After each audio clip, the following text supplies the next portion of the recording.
मुझसे मांगो मिसाल हादसों की, मैंने अपने बाप को जाते देखा है। तसव्वुर में मेरे अब्बू का चेहरा अब तक मुस्कुराता है।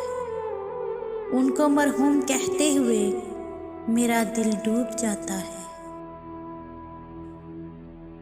क्या वाकई बाबा आप कभी नहीं आएंगे?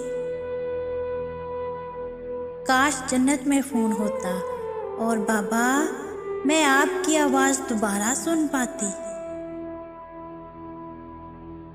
आंखें बंद करके आपकी मौजूदगी महसूस करने के सिवा मेरे पास आपसे मिलने का कोई दूसरा रास्ता नहीं है।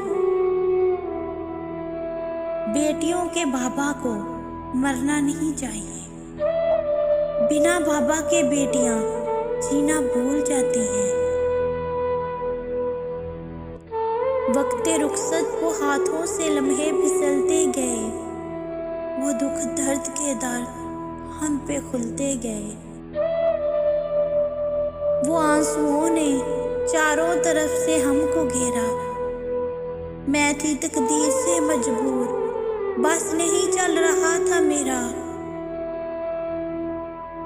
वो बाबा मेरे फिर यूं खो गए, मनो मिट्टी के नीचे जाके सो गए, मनो मिट्टी के नीचे जाके सो गए।